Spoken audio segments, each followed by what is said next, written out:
Today I want to talk to you about FIFA and the corruption that it has faced and has continued to face since its inception.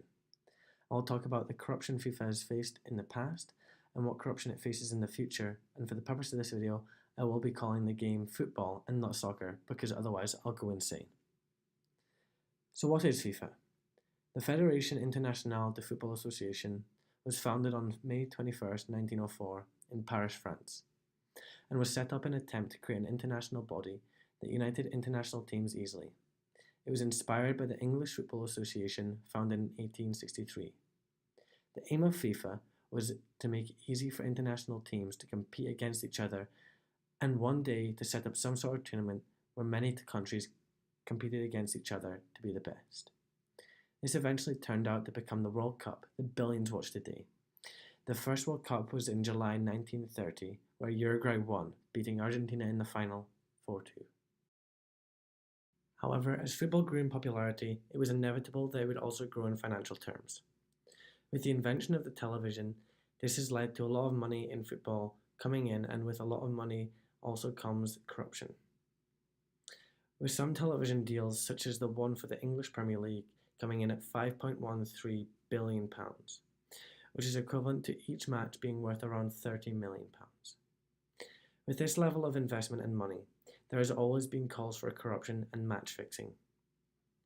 This was the case in Italy in 2004 to 2006, where 4 big clubs were found guilty of talking with referees and their organisations in an attempt to get referees that would favour their team if there was ever a doubt in a tackle. As a result, the 4 teams, Juventus, Lazio, Fiorentina and AC Milan, all faced punishment of fines, championships removed, points deducted for upcoming seasons, and Juventus were even demoted to Serie B, the league below. This ultimately sparked a bigger conversation about corruption in football and FIFA as a whole.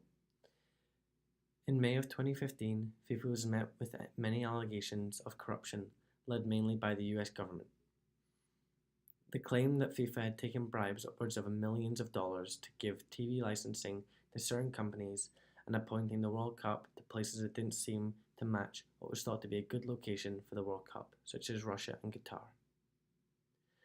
Following these allegations, the US government filed a 47-count indictment, names 9 FIFA officials, 5 sports executives, all involved in an alleged 24-year scheme worth upward of $150 million. This led to the resignation of Sepp Blatter, the president of FIFA, who was also arrested but later released, and the president of UEFA, the Union of European Football Associations, Michel Platini. The 2 most powerful men in football stepping down was a huge upset in football, and was followed by an 8-year ban from all football activities for a series of conflict of interest and dereliction of duty. However, after the ban, Sepp Blatter said in a press conference, "I am not ashamed. I am sorry that I am a punching ball. I am sorry for football. I am now suspended for 8 years. Suspended 8 years for what?" The answer to Blatter's question is quite simple, because according to an independent report, he took £1.35 million in a bribe for disloyal payment. Following the ban, FIFA is claimed to be behaving better. However, FIFA has continued to allow the World Cup in Russia and Qatar to go ahead. Russia, where homosexuals are and have been abused in the street, where elections are tampered with, and the government is corrupt. In Qatar, where migrant labourers, and in many cases forced labour, is being used to build stadiums in inhumane heat, while living in rooms meant for 1 or 2 people, filled with up to 10 people. A recent documentary, Trapped in Qatar, believes that when the World Cup starts in 2022, around 4,000 migrant workers will have died. In addition, homosexuality is a crime that is in many cases punishable by death. FIFA has claimed that they are keeping their eye on this situation with concern. However, there is very little evidence to support this claim. To stand by FIFA and their corruption in today's world is unacceptable. FIFA's support of countries that do not want to follow basic human rights shows that if it has changed, it has not changed for the better.